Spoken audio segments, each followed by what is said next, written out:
Okay, excellent. Megan's always perfect, so it's fine. We don't even have to talk to her. I mean, about if your I have teeth. stuff in my teeth, you know, that's real. They're just going to see a whole lot of realness. Keep smiling.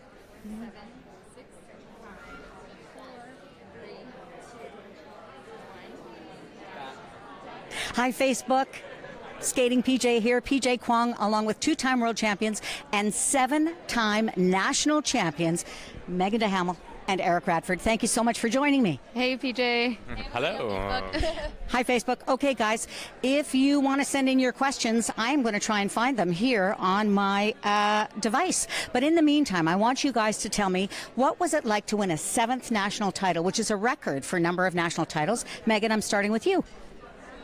I mean, it's so hard to put into words. Our first national title in 2012 was an absolute dream come true, and I think we felt completely satisfied and fulfilled with our skating journey at that point. We couldn't imagine winning another one and another and another, and each national title has its own special memory attached to it. They've been unique and special, and we've had to skate for them. We've had to skate well every single time. We've been pushed by our teammates and our friends and our competitors, and I mean, it's been incredible to imagine that 7 years. We also have a silver from our first season, so it's unbelievable. What about you, Eric? How do you feel about setting a record in number of Canadian national titles? I feel so proud and I feel so happy. You know, as Megan said, each title has its own unique story. I think we went out there feeling like we were fighting for our lives, and others we went out and we just tried to enjoy the moment and give the best performance possible. I mean, each one will be unforgettable, and we'll be able to laugh and talk about all these stories years from now. Okay, skating fans, next week on CBC.ca, there's going to be a short documentary about your journey to the Olympic Games. You guys can hear all the commotion behind us, all of these crazy Olympians. Okay, Eric, I want to talk about a little bit of zipper trouble with your jacket, as you were announced. Oh boy, we're supposed to, we were handed our jackets, our amazing new jackets, and we're supposed to do them up, and I missed the zipper somehow once, and I was like, oh, okay, I'll just try again, and missed it twice, and then finally on the third time I was able to do up my coat, and I thought it might be broken, but apparently it's not. I'm just bad at doing up zippers. Well, what about you? Do you have any hidden talents like zipper doing up, Megan? I don't have very many hidden talents like whatsoever. I wouldn't consider myself the most talented person at very many things, so I would consider you pretty talented. Maybe somebody can find some hidden talent that knows me well. I'm not sure. You love to cook, and you've got that great website, Lutz of Greens. Tell me a little bit about your interest in cooking. Well, I wish that I had time to do a little bit more. I became a vegan 9 years ago, which kind of invoked a passion for food and healthy living. And along with that, I learned how to cook a lot of plant-based dishes, do a lot of baking, learning about holistic nutrition, which I've studied, which I'm now doing a degree in sports and fitness nutrition. It's an ongoing process, and I love it. Now, Eric, everybody knows that you're a musician and a composer. Tell me about musical projects that you've done and are doing. Well, the first one was when I composed our short program at the last Olympics. It seems like a long time ago. That was an incredible process, kind of got the bug of going into the studio to record music. And then the second one would be when I recorded Patrick's long program last year, A Journey. I mean, I'm at the piano every day. If you follow me on Instagram, I like to post little tidbits of things that I compose. It's something that I'm definitely looking forward to pursue when skating wraps up. I'm just really looking forward to that whole other part of my life that I haven't had the time to really pursue with the same amount of passion and focus as skating. You know, I want to talk a little bit about the triple lutz, the dreaded triple lutz. What was the deal with it? You guys are fantastic single skaters. Was it just something that got a little bit in your head? It's out of your head now, clearly, with 2 great programs, 2 solid side-by-side triple lutzes. What was the process in order to get it organized? We have to get the skaters to the rink. I mean, for me, it's been a bit of a struggle getting it back to a very consistent place after my injury at the World Championships with my herniated disc in my back. It still can get a little tight for me. I would have liked to do an even better one in the long program here. The one in the short was pretty good. But I'm aiming to do them better at the Olympics. They are getting more and more consistent. They're just not quite as natural as they were 5 years ago when I was a little bit younger. Megan, your favorite pair element?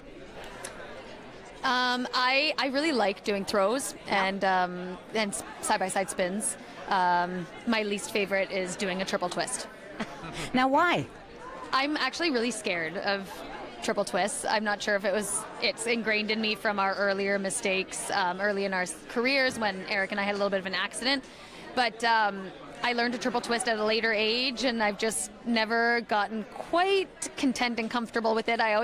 My heart starts to race every single time we're going to approach that triple twist, whereas with the throw quad, I feel so calm and relaxed. Do you really? And I miss more quads than I miss triple twists, but it's just a funny mental thing. Well, one thing that maybe skating fans don't know is a very long time ago at the World Championships, on the way down from a triple twist, is that the mishap you're talking about? Yeah.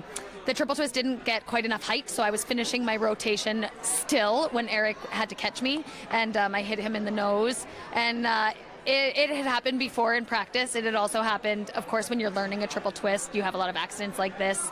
I had a fractured rib learning a triple twist with my old partner, and I mean, there's just so much danger with body parts flying around, and I feel like I have less control on a twist. Not that I don't trust Eric, but I like to have control over everything I do, and on the twist I don't have 100% control, which makes me feel a bit uneasy.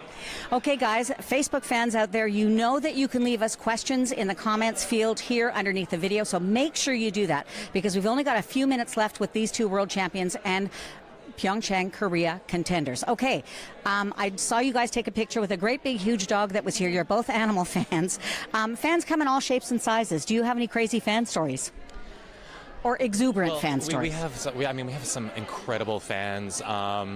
We have a Japanese fan. Her name's Chico, and she's been our fan from the beginning. You know, before we really hit the scene or anything, and she's made this journey so incredible. I think that to see and experience that type of passion for our sport from somebody it's amazing. Really love it. What about you, Meagan? I actually have an interesting fan story. It's from a really long time ago, maybe like 10 years ago. I was approached by a man to send him pictures of my biceps. And it was a little bit weird. And he was like, maybe just a picture of you doing some bicep curls or a victory fist pump. And he offered to pay me for them. And I was really poor. And I was like, oh my God, should I really take this offer? Like, I need money. I need to pay rent. I need to eat. But of course, I did not stoop that low and do that. Where does it stop? That was kind of interesting. It is a very interesting one. It starts with the biceps, and then where does it end? Yeah, he sent me pictures like of his house, of all these celebrities that had sent him pictures. And of their biceps? Not of their biceps, but he sent me photos of his birds and stuff, and I just found it a little uncomfortable, and Skate Canada stopped forwarding me that fan mail. Probably best. Do you guys have a favorite competitive program? I'm going to start with you, Eric. I love our short program this season. Year? Yeah, okay. Our With or Without You program. Our whole goal this season was to kind of bring our skating to a new and higher level, and I think that we really have done it with this program, but it just feels amazing to skate that program. What about you, Meagan? Well, that program that Eric just mentioned is one of my favorites, and I think that we have so many amazing memories linked to particular performances. One of our earlier programs, our Coldplay Free Skate, is one of my personal favorites. We had an amazing moment to win our first national title with that. The Muse Free Skate is another one of my personal favorites, and of course Adele's Hometown Glory. Okay, guys, Facebook fans, thank you so much for joining us. We all wish you just the very best of luck. Meagan Duhamel and Eric Radford, knock 'em dead. Thanks for joining us. Thank you. Thank you.